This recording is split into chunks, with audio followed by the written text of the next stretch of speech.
Okay, hello and welcome to the Friendly Neighborhood History channel. Um, we ended the last live stream and are starting up a new one. We're doing our live stream. This is our live stream lecture on modern Russia and modern Russian history. In our previous one, which just ended a few minutes ago, we were discussing the rise of the Romanovs, and so we're going to keep that discussion going and finish it up, and then maybe we'll have time for Q&A. We'll see what happens. Uh, but yes, this is the Friendly Neighborhood History channel and our live stream lecture about the development of modern Russia, and it will be covering Russian history from the Romanov dynasty all the way till the Bolshevik Revolution.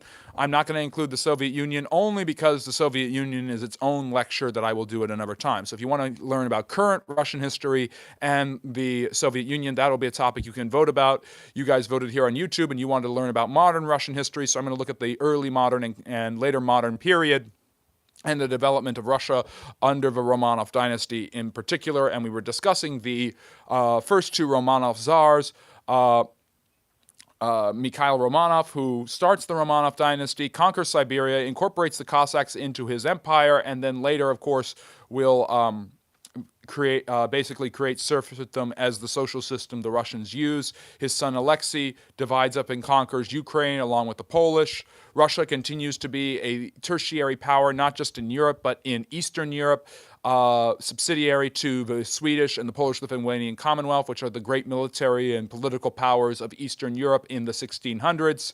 Russia is a fledgling power that has barely emerged from its own period of anarchy and chaos called the Time of Troubles.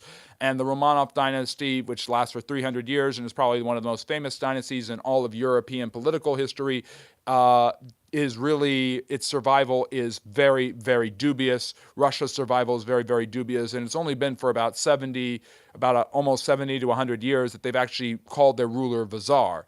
Until the late 15th century, the Russians were under the yoke of the Tatars, who were allies and subsidiaries of the Mongols, who had basically extorted them and kept them disabled and not fully independent for more than 2 centuries. So by the 1480s, the Russians throw off their yoke. So Russia has not been independent that long. It has not had a czardom that long, and the Romanov dynasty is not that old. And again, if you look at the entire swath, not just of European history, but of world history, Russia as a state is a relative newcomer. You have the Kievan Rus that was originally founded in the 9th century, which is later than France. The Holy Roman Empire or England is founded. And then you have, after that, the development of not just the Kievan Rus, but you have the development of the Muscovites, and now you kind of have the Russian czars, but you don't have the Russian Empire. So you have the Tsardom of Russia. It's not an empire officially yet, and that will come up to Alexei Mikhailovich and his son, Peter the Great, who's probably the most famous and probably the most gifted Russian ruler there ever was. And Hars has put the social media handles in the chat, so you can follow us there. And if you like learning about Russian history and all forms of history, please like and subscribe. We're glad that you're with us. If you're returning, it's great to see you. We might have time for Q&A at the end. We will see. This is our live stream lecture. You voted on YouTube and you wanted to hear about Russian history, so here I am to talk about it with all of you. So, Hartz will also put the videos to my Russian Tsars tier ranking list, as well as Peter the Great, Catherine the Great, and the Russian Revolution there for all of you. And I'm going to try to cover 300 years of history in a thoughtful, meaningful manner. So, and we'll see if we have time at all at the end for Q&A. And the other lecture had already gone for like 15 minutes, so this one will probably only last for about 30 or 35. So, Peter the Great is not slated to become the Russian Tsar. Peter the Great is born in 1672. He is the child of Alexei Mikhailovich's second wife. Alexei has three children who are all ahead of him in succession. He has a son named Fyodor, who is the oldest, and will succeed him when he dies in 1675 when Peter is only 3 years old. He also has another son named Ivan, who is physically disabled and not mentally strong, and is considered kind of a pushover and quisling and lemming to the boyars, who will continue to promote the interests of the Russian noble class as they continue to extort and exploit the peasantry for their own political and social gain. You also have Sophia, who is a woman, and Russia has not had a woman ruler. They've had consorts, but they've never had an independent woman ruler up to this point. You obviously had Olga, who in her regency over Sviatoslav had avenged her husband's murder by hunting down and killing the Slavic peoples who had killed him and capturing more lands for the Kievan Rus. But you'd never had an actual independent ruler of a Russian state. And Sophia was educated, she was smart, she negotiated alliances, she opened Russia up to educational, political, and social developments. The first universities and museums are opened under her brother, Fyodor, who only rules for 6 years, and when he dies, they decide to create a co-regency between the two families. This is after a group of guardsmen known as the Streltsy murder a bunch of Peter's family from the second wife of Alexei, who want to put Peter in charge.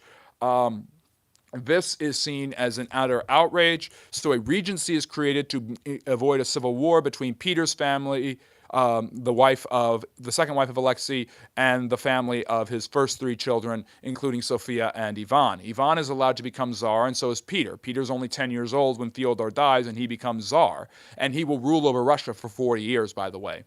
However, Sophia will serve as the regent. She will serve as regent for the much younger Peter and will basically just use Ivan as her front man to get whatever she wants.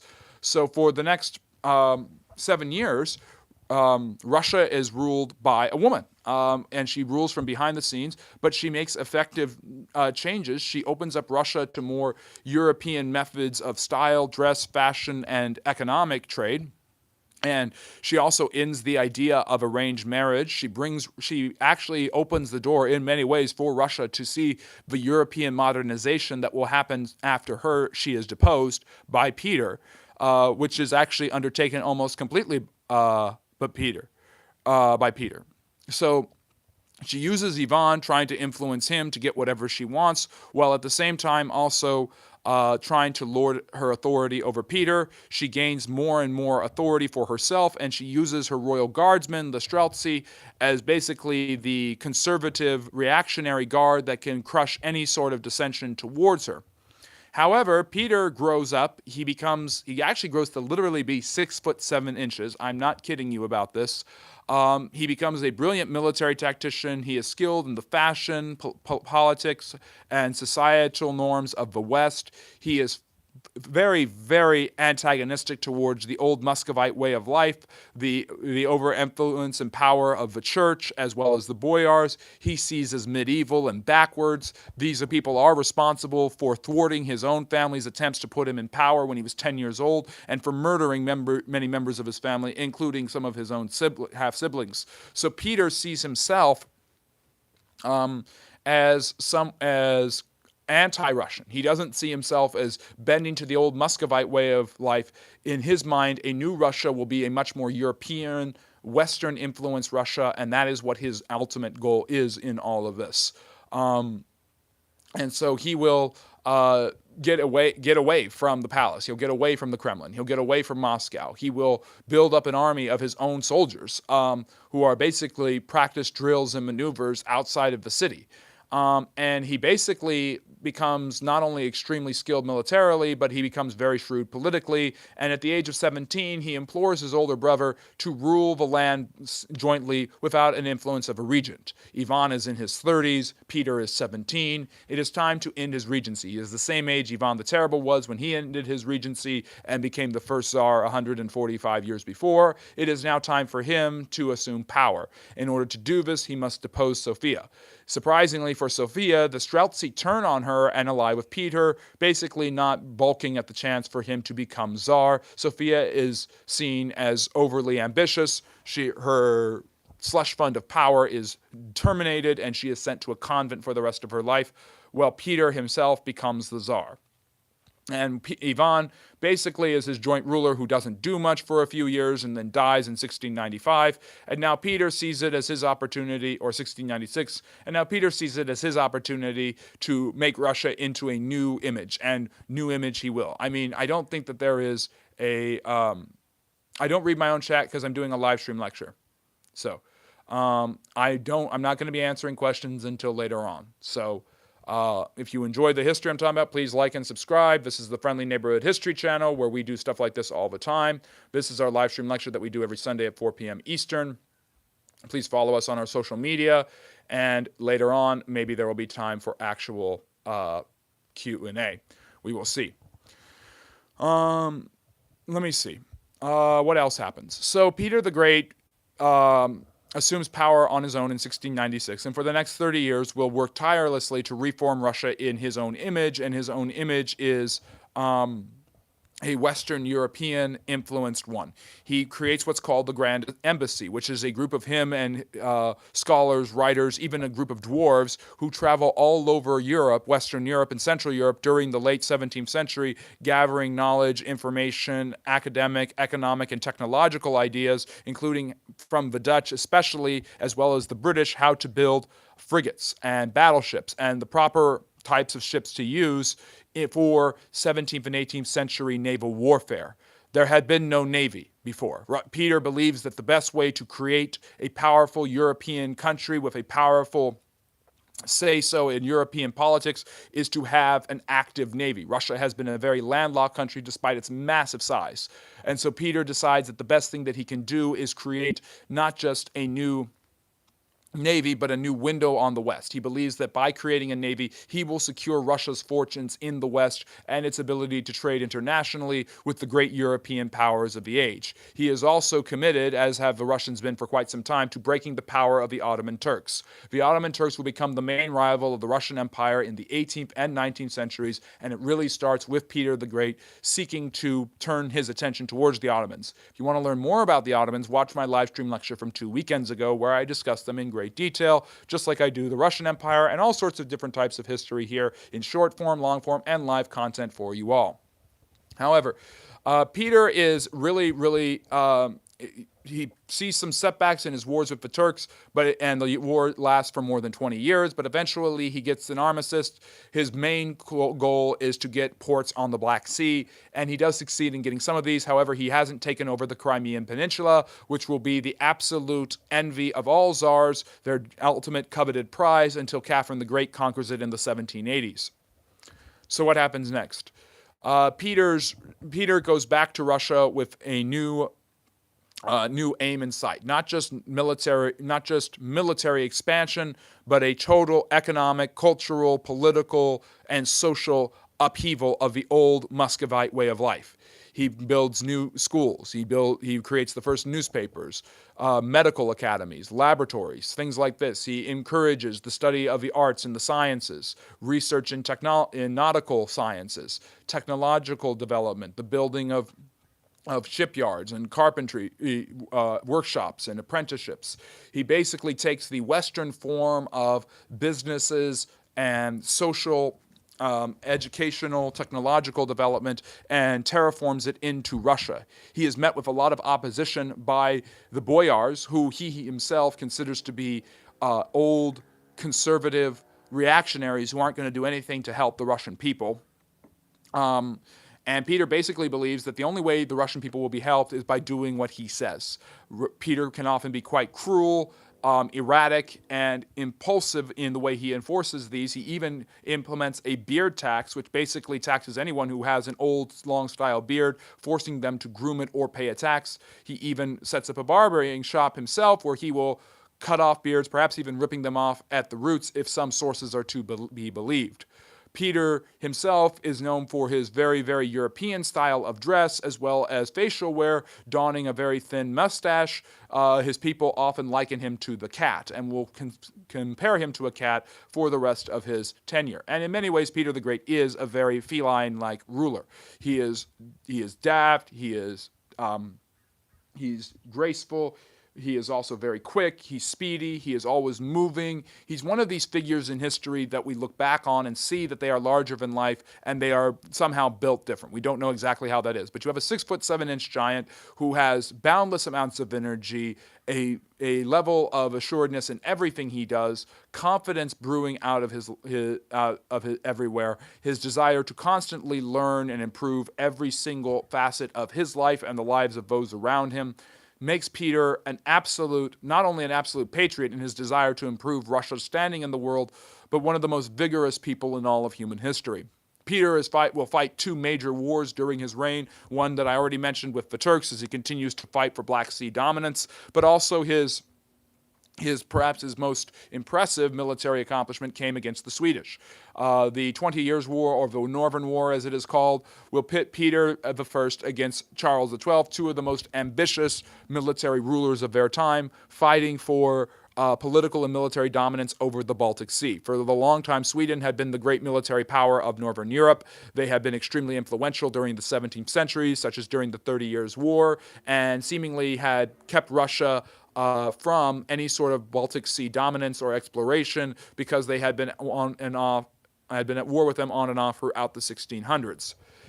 Peter's confrontations with Charles at first are very one-sided, with the Russians losing huge defeats. However, when Charles decides to fight against Poland, this allows Peter to invade what is now modern, invade areas like Latvia and Estonia, but also settle an area on the Baltic Sea, creating a new port, a window on the west, as he calls it. And he decides to call it a very German name, a very European-influenced name, and to name it after a saint. And this becomes probably the most important city other than Moscow in all of Russian history, and this is how St. Petersburg is built. Although the Russian people themselves will say that St. Petersburg is built on bones due to the hard, grueling labor, the horrible conditions, the suffering, the disease, and the death of the many people that Peter forced to build his city, his window on the west.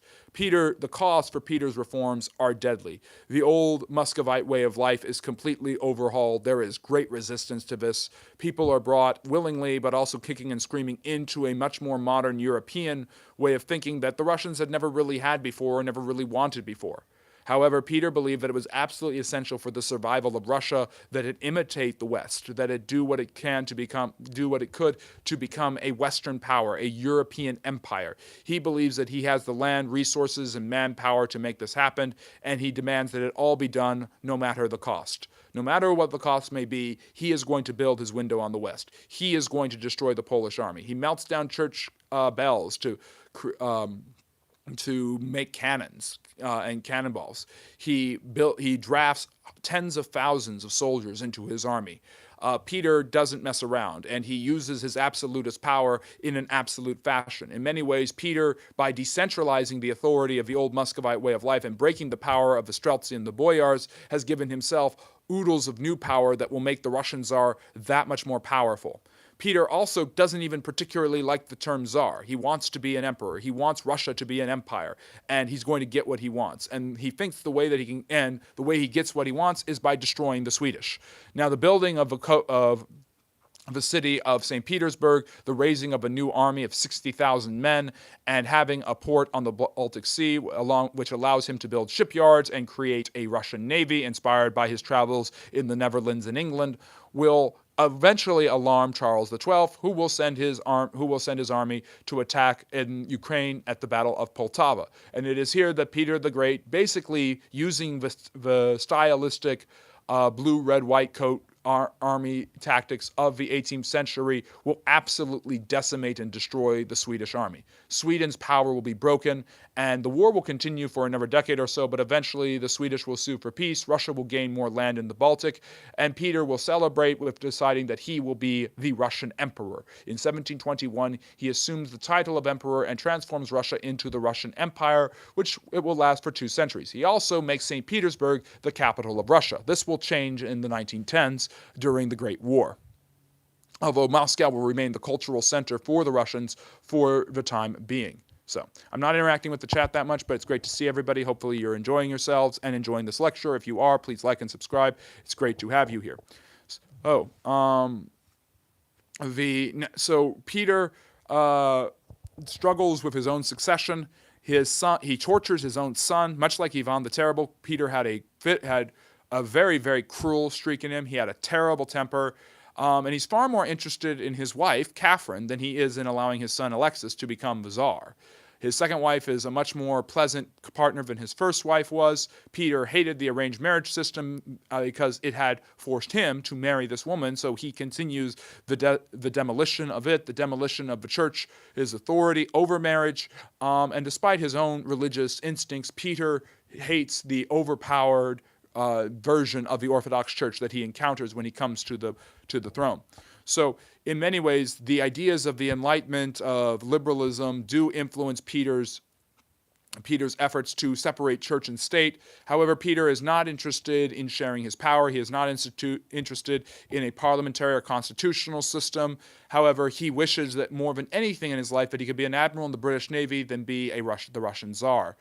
The Russian Empire's succession crisis looms particularly large after Peter tortures and kills his own son in one of the most grueling and awful examples of, once again, familicide within the Russian family. So in many ways, Peter was just as despotic and tyrannical as Ivan the Terrible, but Russia was in a much better position by the time Peter died than it was when Ivan the Terrible died. In 1725, Peter is unable to name a successor, not having a will and not able to name a successor, dies of pneumonia after trying to save sailors in the freezing Baltic waters. He had ruled Russia for 40 years, and now there is a need for a new ruler. And it turns to his wife, Catherine, the first female official ruler in Russian history. For the next 15 years, Russia will struggle with pretty unimpressive rulers who kind of try to do their own thing and do expand Russia's political influence and relationship with the Europeans, continuing Peter's dream of a European-influenced Russia, but none of them measure up to the power and influence of Peter the Great. Eventually,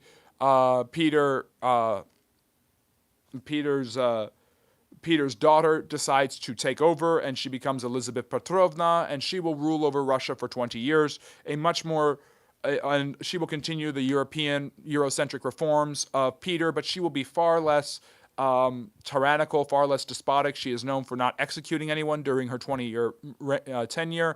And it is during this time, in many ways, that the Russian people and the Russian society and empire is seen as an equal participant in the efforts and designs of the Europeans. The Russians play a significant part in the First World War, or what we would call what you might call the 7 Years' War, in order to stop the actions and aggressiveness of the Prussians and Frederick the Great. Elizabeth allies with Maria Theresa, another great female ruler in Austria, and the French to fight against the British and the Prussians. The Russians win several major battles, proving that the military reforms of the century had made Russia more and more European, and they could basically fight with the heavyweights. The big, massive empires and countries that you think of when you think of Europe in the 18th century are the Prussians, the Austrians, the French, and the British. This success is almost completely undone. Actually, it is completely undone, but when she dies and she's succeeded by her nephew, Peter III, who is a German who has an affinity for the Prussians and for Frederick the Great, and basically pulls Russia out of the conflict, allowing Frederick to regain his holding and defeat the Austrians and the French. This is one of the biggest turning points in all of world history because it allows the Prussians and British to win. It allows Britain to take over Canada. It allows it destroys the French economy. It puts Prussia as the premier power in Germany, which they will use a century later to unify into the German Empire. And so in many ways, the death of Elizabeth Petrovna, right as she's about to give it to Frederick the Great, is one of the biggest what-ifs. If she had lived another year longer, or if her niece-in-law, Catherine the Great, had become the ruler, then perhaps the history of the entire West would be significantly different. Remember, it is the 7 Years' War, or what I call World War I, that allows the British to colonize India, and their taxation of their American colonies will lead to the American Revolution. So in some ways, the death of Elizabeth Petrovna in 1762, at that time, has serious ramifications for all of Western world and American history, and the world would have been significantly different had she actually lived. Something to think about. After she died, Peter is extremely unpopular. This decision to pull Russia out at the time it was about to basically crush Frederick the Great and destroy the power of the Prussian kingdom is absolutely insulting and shocking to the Russians. And so they have no problem whatsoever when Catherine, his wife, basically kind of distancing herself from her lover, the Orloff brothers, kill Peter and put her in charge. And Catherine the Great is going to book in the 18th century. If Peter the Great made Russia a great European power and an empire, Catherine the Great is going to make the Russians a great empire, just period. She's going to make Russia a world power. She will continue the onslaught against the Turks. She will gain the Crimea. She will promote public health, education, military, literary reform. She will bring the ideas of the Enlightenment fully into the Russian courts and societies. She will continue to stamp out whatever resistance there is to her reign, such as the Pugachev rebellion. She will claim Poland as well as all of the continue their expanses in Eastern Europe. By this time, by the way, Ukraine is solidly part of the Russian Empire. The Russians have become so powerful that now all of a sudden it's Poland that is being divided by Russia rather than the Poles trying to control Russia, as I was talking about at the beginning of the video. Catherine's reign is one of the most successful in all of European history, and it put Russia on the map in all affairs. It brings Russia into Alaska, by the way, and the northwestern coast of what's now the United States. So Catherine does promote liberal ideas, but she does very little in the long term of things to end serfdom and bring about necessary reforms. And this will continue to be an issue that haunts the Russians for a long, long time. Her 34-year reign is extraordinarily successful, but once again, succession issues are a huge question. Elizabeth had struggled with succession, Peter had struggled with succession, and near the end of her life, she also struggles with questions about her own succession. And I could do a live stream lecture about her, Elizabeth, or Peter, the three great monarchs of Russia in the 1700s. They are fantastic and interesting people.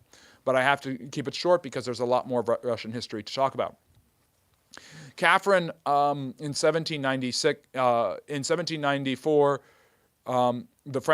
watching the French Revolution unfold, she turns against the Enlightenment. She's horrified at the death of Louis XVI and the end of the Bourbons. She sees the rise of Napoleon, and she is troubled by the question of who will succeed her. She doesn't want a liberal revolution in Russia to destroy the Romanov dynasty. She is terrified of the effects of the French Revolution and its violent aspects. And she has a very different reaction to, say, a Thomas Jefferson, who is fairly in favor of the blood of the tyrants being spilled for the sake of liberty. And she has to pick between her son and her grandson. And when she dies, she hasn't really decided. So her son takes over. Her son is quickly replaced by another great Russian Tsar. So you have a bad Russian Tsar being replaced by a good Russian Tsar, being replaced by a bad Russian Tsar, being replaced by a good Russian Tsar. And if you haven't seen the pattern emerging since the end of the 1600s, then you need your head examined. But the truth of the matter is we're going into the 18th century, to the 19th century, with Russia experiencing yet another coup in which Paul is killed and replaced by a man named Alexander. Now, I'm going to talk about Alexander I and how important this man is in just all of history, not just in European and Russian history, in a second. But one quick thing that Paul does that's interesting. Paul writes a letter in which he declares interest in working with Napoleon. He actually is sympathetic to Napoleon Bonaparte's imperial designs and his continual conquest. At this point, Napoleon is the consul of France. He hasn't declared himself emperor yet. And Tsar Paul is actually interested in working with Napoleon. He thinks Napoleon is an interesting ruler. So he has a affinity for Napoleon.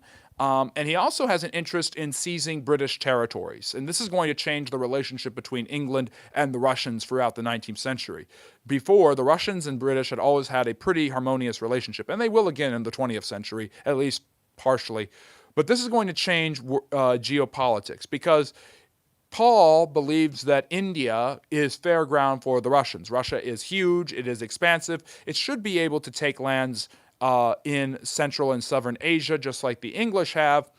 Paul also oversees the conquest of Georgia and the Transcaucasus regions, which will be solidified by his grandson, Alexander II. But he's very interested in competing with Britain, and this terrifies the British when they find out about it. The idea of Russia, the largest nation in the world, that can just throw unlimited amounts of resources and manpower at a problem, even if they don't have the best technology or military, they can keep throwing resources and manpower at a problem until it's actually taken care of.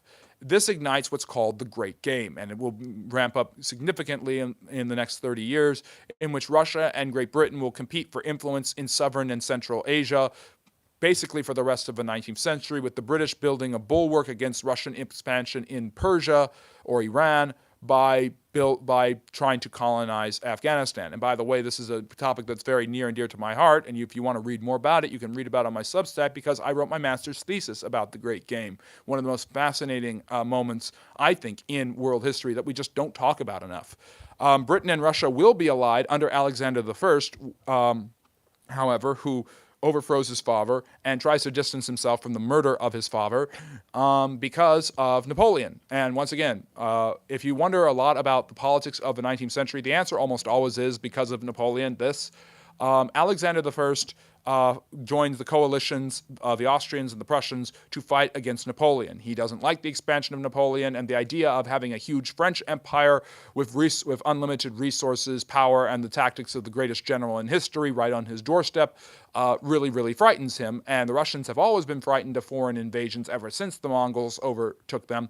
So Alexander is quite worried about the expanse of Napoleon. However, I think it's the fifth coalition or fourth coalition. When that is defeated in 1807, Napoleon forces Alexander to join the continental system and become basically an ally, a forced ally of the French, trying to barricade and blockade and embargo as much trade with Britain as possible, while Alexander is basically forced into a treaty of friendship that is an uneasy treaty that he doesn't want to be a part of. And so Alexander really becomes more and more irritated by Napoleon, and in 1811 he renounces it and declares his allegiance with the English, believing that he might be able to outdo the French. However, Napoleon decides that he will not be mocked even by the greatest and largest nation in the world, and this is probably the most important what if in world history. What if Napoleon had actually succeeded in his invasion of Russia? It would have been, and in fact, in many ways, Napoleon did succeed in his invasion of Russia until the very last minute. Napoleon's Grande Armée is close to 500,000 fighting men, and he enters Russia, and the Russians are terrified. Now, the Russians, because they have such a large amount of land, the Ural Mountains, and all of these natural borders and barriers to defend themselves, the various different rivers like the Dnieper, Don, and Volga, for centuries, the Russians are very good at retreating and hiding. Much like the Highlanders in Scotland, they simply move away from a certain area. Wherever Napoleon looks for respite and a town or area to conquer, or a farm where he can squander all the resources, he finds basically burnt, scorched earth. This scorched earth policy is very successful with the Russians because it allows them to retreat, bother their invaders with guerrilla warfare, and avoid a final showdown before Alexander can gather his resources. And Alexander does end up gathering his resources, 125,000 strong, and meets Napoleon. This is 125,000 men on a battlefield, and they are outnumbered by more than 3-1 against 500,000 men, the Grande Armée. Napoleon might have been harassed and bothered by the Russians' continual retreats and frustrated by their tactical ability to just use the land to their advantage. If you ever look at Russian military history, using the land as a fighter, as a form of artillery, a form of military engagement is essential to Russia's success in all of its wars. However, no more so than when Napoleon invades Russia. And this leads down to the showdown at Borodino, near Moscow. And despite a very brave and strong showing from the Russian army, it's clear that Napoleon has an overwhelmingly successful force that is just too big and too well armed and too well trained. And basically, he has an open road to go into Moscow. Napoleon has timed his invasion actually pretty well. Now, everybody knows that Russia's winters are crazy, and if you know about Russia's crazy winters, you probably know it because of how Napoleon was humiliated by the Russians. But the Germans will be humiliated by it 130 years later. But the truth of the matter is that Napoleon's invasion actually happens in the spring, and it's the summer in which Napoleon camps out in Moscow waiting for Alexander to surrender. If he can capture Moscow, the cultural center of Russia, St. Petersburg is very well defended. It's on the coast. It's a port city. It's going to be a lot harder to take St. Petersburg. But Moscow is the cultural and historical and political capital of not the political, but the historical and cultural capital of Russia for a very, very long time. And so for Napoleon and the French, taking this will obviously be the death blow to the Russians, to their morale, and Alexander knows this. And so Alexander, who is a very religious man, and in many ways has seen this entire military campaign as a religious call for reawakening, that God is on his side, that God is motivating him, that there is a spiritual warfare going on between good and evil, and God has decided to side with the Russians. There is an idea of sacrilege and giving up and sacrifice for the Russian people that comes with the invasion of the French that really changes Alexander's mindset from being a liberal monarch like his grandmother Catherine the Great, who's interested in Enlightenment reforms, becoming more like the Europeans, and basically what the Russians have been doing for a century, and turns him more into a man of mystical and religious affinities that will dominate the rest of his life. Much more interested in religious reforms and mysticism than in political reform that actually probably would have been needed. If Napoleon had not been on the field, or if Alexander had not become a religious mystic because of his upset victory against the French, he probably would have given Russia the political and parliamentary system that it desperately needed, ended serfdom, and started a process of defeudalizing the country and industrializing it right as the other Europeans were, that could have changed Russian history and prevented all the horrible stuff that will happen for the rest of the 19th and into the 20th century. However, what ifs are just that, what ifs. So what happens next? And I'm near the end of the lecture, by the way. But I might just have to say this is Russia in the 17th century, 18th century, because there's just so much to talk about. The Russians burn Moscow. Napoleon is shocked and horrified. He retreats, and as the winter starts to hold back the French forces and to slow their progress to the Polish border, Alexander sends in his army, calling on the Russian people to basically decimate the French, and in a series of guerrilla campaigns, the Grande Armée is absolutely destroyed. Napoleon is horrified and humiliated, and Alexander decides to chase Napoleon all the way back to France, pumping up the Habsburgs in Austria and the Prussians, and basically building an army, the Sixth Coalition, that is able to finally defeat Napoleon and send him into exile, first at Elba, and then he'll return only to be defeated at Waterloo a year later. Alexander's reign is seen as a huge success, and he leads the charges as the Europeans enter Paris. The French Revolution is officially over, and the restructuring of Europe, where there is a balance of power between the various different empires, where they are allowed to pursue their own interests but not at the cost of others, is set up thanks to Clemens von Metternich, and this will be extremely important for the Russians. However, the ideas of the French Revolution went with Napoleon everywhere, and they start to influence the nobility and the aristocracy, who, despite their wealth and power, do not have the same political representation in England and later the French Republic. There is no parliament in Russia. It is an autocratic system. There are secret police. It is a very despotic system, and it has not been open to change or for actual fair political representation, democracy, or any of the things that are starting to slowly but surely influence the changes within Europe in the 19th century. Revolutions in the 1830s and 40s will not heavily influence Russia the same way they will France or Austria, and it will be the Russians who come in to back up the autocrats. Alexander dies in 1825. His brother Nicholas takes over, and Nicholas spends 30 years basically ignoring extremely important reform while doing everything he can to suppress individual liberties and rights, making him one of the most useless rulers in Russian history. It'll be his son, Alexander II, who actually sees the need for reform, gives up on the Crimean War, which was an absolute disaster for the Russians, and realizes that Russia needs to go through a social and economic reform. He ends serfdom. He begins the construction of a Trans-Siberian Railroad and tries to catch Russia up in the industrialization and urbanization that is desperately needed, as Russia has been absolutely humiliated by the Turks, British, and French in the Crimean War. It will be Alexander II, despite his continual efforts for reform of both the monarchy and the system and the nobility, will eventually be hunted down by radical anarchists who will basically blow him up and kill him in 1881. The interesting thing about all of this is that if he had lived, once again, another big what if he had lived, Russia probably would have become a parliamentary system similar to how Germany and Austria was. Absolutism would have kind of gone out of the way like Alexander had wanted, and Russia might have actually been more open to democratic and social reforms that once again would have been extraordinarily important. Local councils called Zestymas had been extremely important for taking care of the vast majority of the Russian people, who at this time are peasants.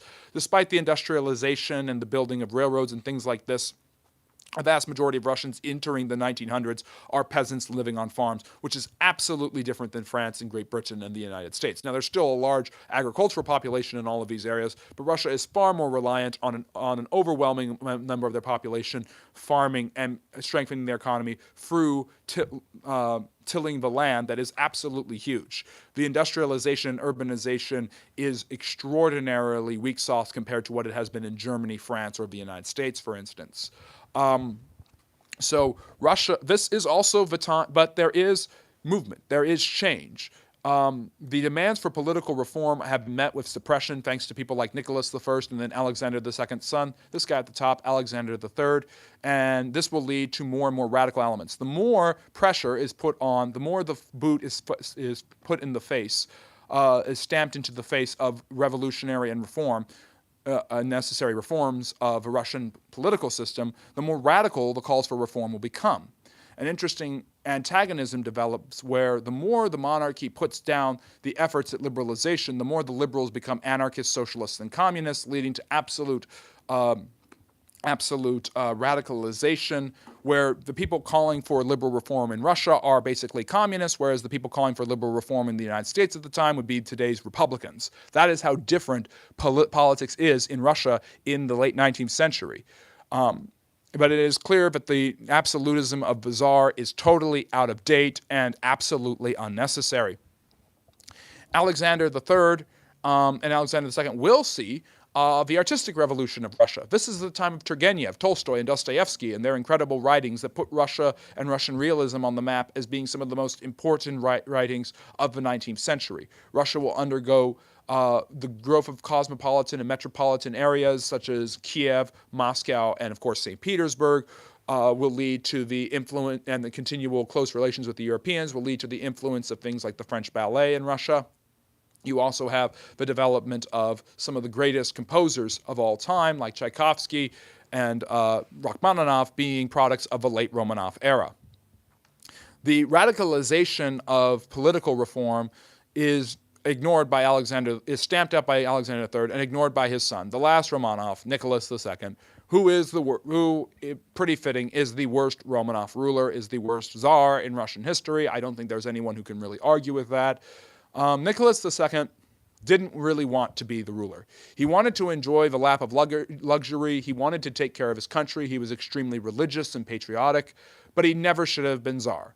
The Russians had, Paul I had banned women from becoming rulers on their own after dealing with his mother. And so in many ways, the rise of Nicholas II sees that the primogeniture that the Russians continue to rely on was an old feudal way. And the ability to pick your successor had troubled out Peter the Great and Catherine the Great, and it wasn't going to help that Alexander just kind of defaulted to Nicholas when there were other options available. Now, there wasn't a woman necessarily, but there are plenty of women I can think of in Russian history, like Sophia, Catherine the Great, or Elizabeth Petrovna, who would have ruled a lot better than Nicholas II would have at this particular juncture. A failed assault in the Russo-Japanese War absolutely humiliates Russia. Riots, breadlines, strikes and protests basically bring the Russian economy to the brink of collapse. Political reform and the creation of an actual constitutional monarchy under the Duma is far too little, far too late. The assassination of Peter Stolypin, the really only successful political leader Russia may have ever had, allows the Tsar to just basically dismiss the Duma and do whatever he wants, basically trying to continue absolutism even though it's clearly already dead and no longer working. And of course, Russia's entry into the Great War or World War II or World War I or whatever you want to call it is an absolute mess. Now, a lot of historians have overemphasized Russia's failures in the Great War as reason that the revolution happened. The revolution could have easily happened without the war. The Russians could have stayed out of the war, which is what Rasputin, the mad monk who was influencing Nicholas's wife because of his supposed ability to heal Nicholas's son, who had hemophilia, because the royal line had now become heavily inbred with the rest of the Europeans, like the British and the Germans. Yes, I know I'm skipping over a lot of really cool and interesting stuff just because there's so much to talk about. Had basically made it where ignoring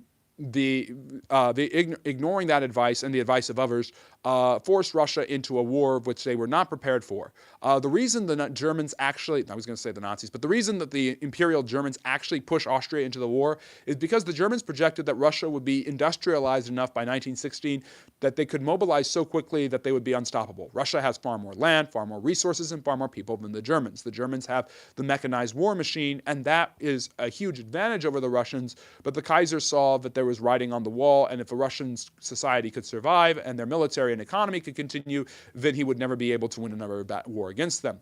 So he believes that it's absolutely the perfect timing to send the Austrians after Serbia and hope that Russia takes the bait, which, spoiler alert, they do. The Russians do very well against the Austro-Hungarians in the war, but are absolutely decimated by the Germans. Radical socialist and Marxist propaganda leads to desertions in the army and the navy, such as the battleship Potemkin. Breadlines and riots, calls for reform are ignored or stamped out by the military, just as they were when the 1905 revolution had started.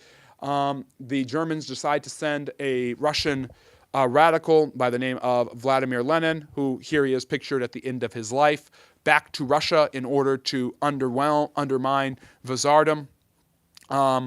And the Russians are humiliated by the Germans in many battles, such as in Galicia and I'm trying to remember, was it Tannenberg Forest, where Paul von Hindenburg, who you might have heard of when you listen to my live stream lecture on Nazism, becomes a war hero by defeating the Russians.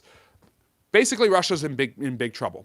There's hyperinflation, there's lack of resources, there's heavy rationing because of the war effort, there's desertion on the front lines, the war is not going that well, and the Tsardom just kind of falls apart. The military and the police basically side with the rioters. The Tsar loses all control over them, and they basically a series of unions, strikes, and basically a grinding halt to all economic and military production shuts down Petrograd, which St. Petersburg had been renamed to. It shuts down Moscow. It shuts down all the major cities in the empire, and the Tsar is forced to go from the front lines, where he was doing nothing to help his soldiers, back to home. His train is stopped, and his generals, hoping that the Russian military efforts can continue if he's out of the picture, force him to abdicate. So it was in March or February, depending on whether you use the new style or old style calendar, that Nicholas II, the Tsar of Russia of the Romanov dynasty,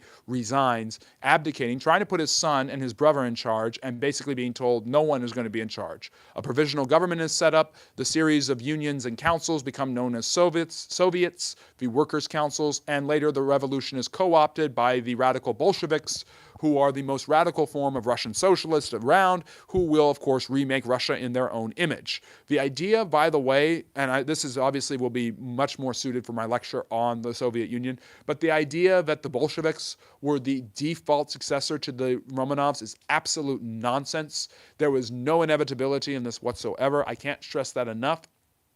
It looks like there will actually be some sort of democratic Russia, some sort of Russia that is certainly socialistic, but is and left-wing, but is not necessarily Marxist. And you have the idea of an actual liberal bourgeois revolution, similar to what Marx envisioned with the French Revolution before, and then Lenin basically says, I don't want to do that, I don't want to wait any longer, and the Bolshevik Revolution happens in November. It's really a coup d'etat that surprises everybody.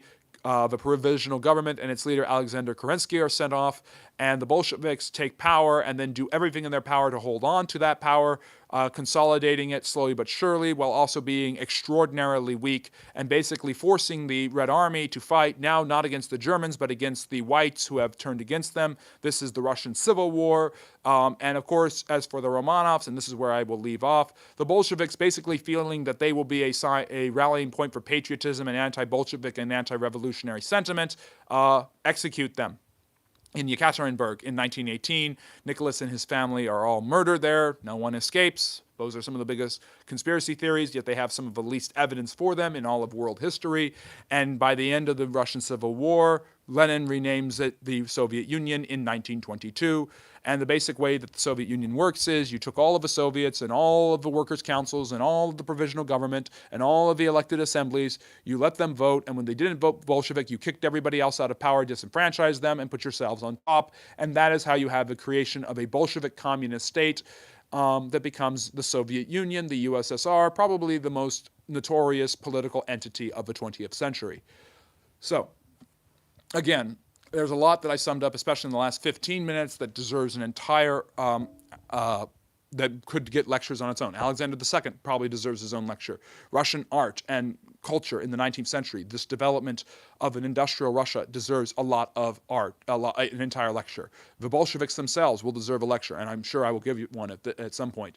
But this is the end. After 304 years in power, the Romanovs are taken out, and then a year later, the family is executed. Now, many Romanovs and many royal members and high-ranking people in the government escaped to Europe and later in the Americas. Alexander Kerensky, who leads the provisional government and is overthrown by the Bolsheviks, eventually teaches, I think it's Stanford.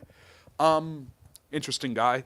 But again, I said the lecture would be on modern Russia, but it really is what we call modern in the historical sense, that the modern period lasts from the 1500s to the 1900s.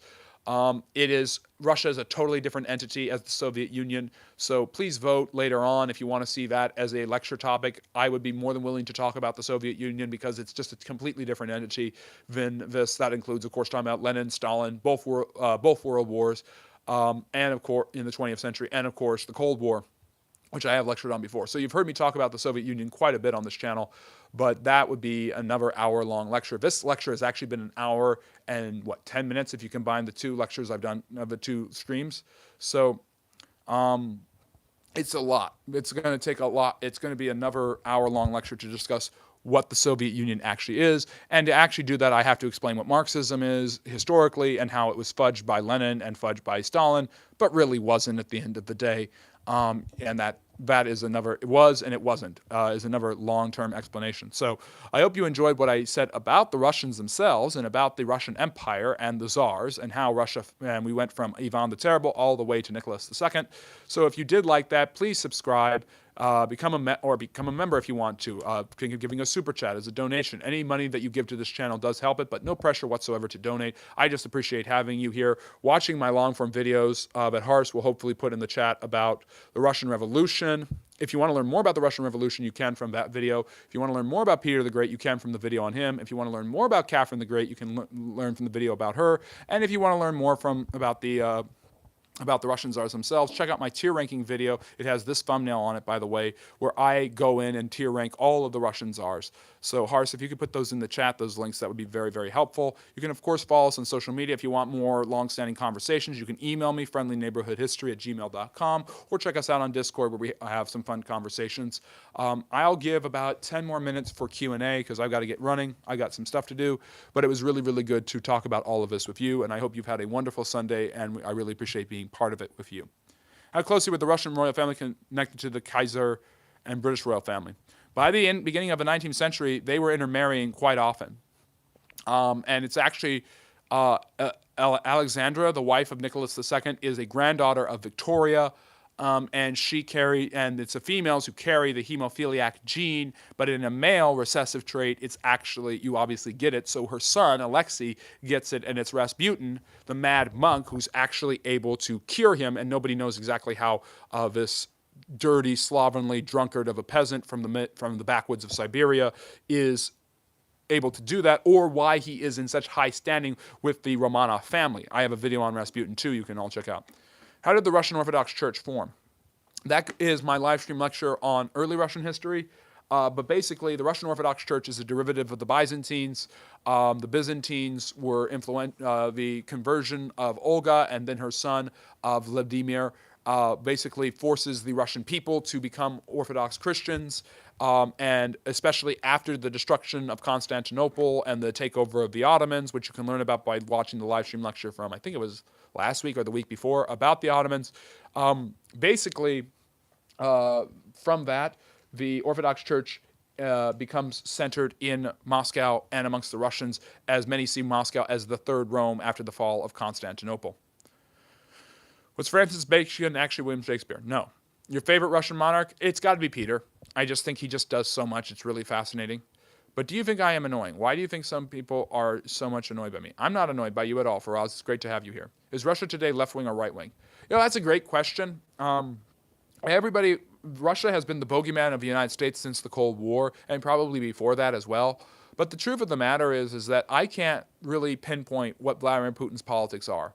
He has a communist authoritarian background. He's clearly trained in those tactics. He believes that the fall of the Soviet Union is the greatest disaster. But he has also, perhaps as a Nazi, if you really want to say anything, I'd say he's a Nazi.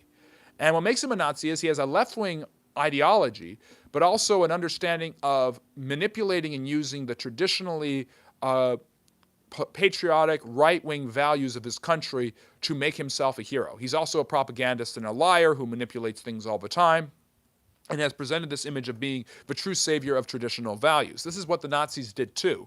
So in many ways, I know calling everyone you dislike as a Nazi is just common today, but Putin is in many ways a Nazi. You have a lot of left-wing ideology mixed with the cultural traditional values of the right that are seen as more nationalistic.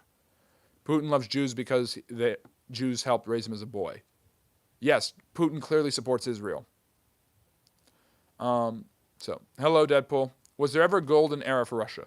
The 1700s and the 1800s, Russia, until probably the middle of the 1800s, Russia is seen as the most powerful nation in the world just by the sheer size. But with the British imperializing and building a massive empire, with the defeat in the Crimean War, Russia kind of falls off from an A-tier to a B-tier empire and is kind of trying to be a A-tier empire like the Austro-Hungarians. They're not allowed to colonize in Africa. They don't have a massive navy. The British and the French do.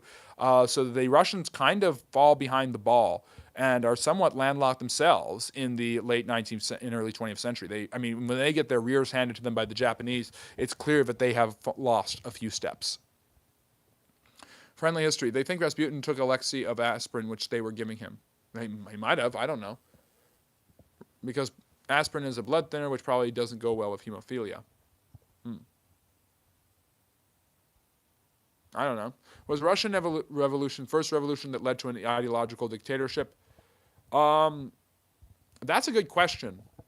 I think Napoleon is an ideological dictator. I really do. And I love Napoleon. I think Napoleon's fantastic. So Harst might be gone. He didn't put in the links to the videos, but you can check them out, the long-form videos I have about Napoleon, the Russian Revolution, Peter the Great, and Catherine the Great. So please go check those out, and my tier ranking video. Yeah.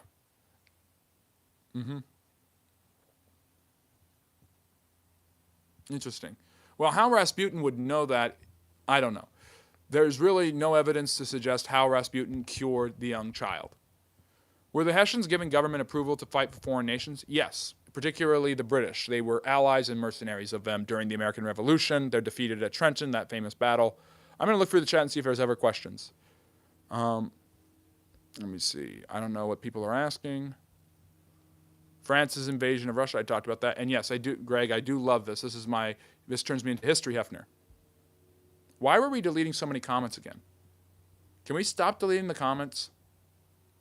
He went into Russia with over 500,000 men. He came back with less than 100,000. Actually came back with 25,000. But yeah. Because hemophilia causes you to have thin blood, which means it can't clot. And so if you give someone a blood thinner, they're basically screwed, for lack of a better word. Well, that's true. I don't know if Rasputin, I don't know, but how would Rasputin know this, though? It doesn't make any sense. It's still quite mysterious who Rasputin was and what Rasputin did and how he healed the heir to the Russian throne. And the Russians certainly didn't know that. This might be a strange question, but let's ask. Did the Russian revolutionaries call themselves communists? Yes. After a while, they came to call themselves communists, or they just had those ideas without knowing. No, they knew exactly what their ideology was. And communists and socialists were interchangeably using those terms throughout the 19th and 20th century. What are your favorite Russian foods? I mean, this is kind of a cheat, but the Russians have a similar dumpling equivalent to pierogi. Borscht is really good. I love caviar. Who doesn't love caviar? Sturgeon. The Russians eat really interesting food, but blintzes, bellinis, which are Russian pockets, those are really, really good. You look like God. Well, I didn't know God was so handsome. The borscht is really good. I really do like that. So, Anyways, we got to give her a couple minutes of questions. No, I know it's a bit weird he would know that, but that's what they think he did because there's no logical other way he could truly help, especially with that day's medicine. Well, again, it isn't like it's totally 5,000 years ago. It's a century ago. So maybe Rasputin knew something that we didn't. Maybe he wasn't as stupid. Maybe there was some sort of old wives' tale that actually was based in some truth that Rasputin used. I don't know. He might have, are miracles impossible? This is really leads to the question with Rasputin. Are miracles impossible? I mean, they're not. They're not impossible, they're just unlikely. Do you think there are parlayers between Russian and French Revolution? Parallels? Anything we can learn? Oh, yeah. Well, Marx's whole ideology is built on the French Revolution. I see the February Revolution as being the bourgeois revolution that causes the overthrow of the aristocracy, and then the November Revolution being the Marxist revolution, but you have it in within 10 months. That's absolutely crazy. Marx never would have thought of that timetable. And Lenin realized that that was true too, so he had to adjust what Marx said and said, you know what, it's not a perfect fit, but well, hey, no industrialized society is ever going to have a communist revolution. The Germans certainly haven't. The French certainly haven't. So you know what, we need to take it. We need order coming out of chaos. You can't forget the Alaka. Well, who does? And why did it take so long for the serf revolution? The peasantry really doesn't revolt like you think it does in the Russian Revolution. The Russian Revolution is a revolution of the workers. Is it true that Rasputin had a visible lack of hygiene? Yes, he was quite slovenly. Have you done a video on King John? Oh yeah, I've done a video on every English monarch. Why did Russia care so much about Antioch? I don't know. What are you referring to, Thomas? They cared about Alaska until Alexander II sold it to the Americans. How long did it take you to do your thesis, your BA thesis and MA thesis? How long will it take you to do your PhD? PhDs take years. My master's, I was able to hightail and do it in a year and a half, and of course a bachelor was 4 years, like the normal stuff. But how long did it take me to write these documents? I don't know. Tantamount to days. It was a lot. Yeah, well, order out of chaos is a Nietzschean line, conspiratorial, but yeah. Anyways, we're just over an hour here. We had 15 minutes before, so we're at 75 minutes, and I've got stuff to do, so I'm going to call it. I hope you all really enjoyed this. Please like and subscribe on your way out. Check out all of my videos about Russia and all the other stuff I have, short and long form. It's great to have you. Hopefully you like and subscribe. Yeah, write and research. Yeah, days, especially for my master's. Was Russia half feudal and half capitalist? Yes, that's a great way to describe it. But hope everybody has a really great day. Although I wouldn't say Russia ever really experimented with capitalism properly. And it's my pleasure, Tanya, to give everybody a good lecture. And if you want to become a member, you can get an emoji and all of the recognition like Tanya does. She does such a great job for this channel. And thanks, Hars was here earlier, and then he left. So hopefully he's okay. But, yeah. Take care, everybody. We'll see you again Friday, 6 p.m. Eastern for our Q&A. Check out the content dropping every day of this week. And we've got a live stream lecture next week, and we'll see what that is. You guys get to vote on it here on YouTube. And have a great week. And remember, love history. Bye-bye now.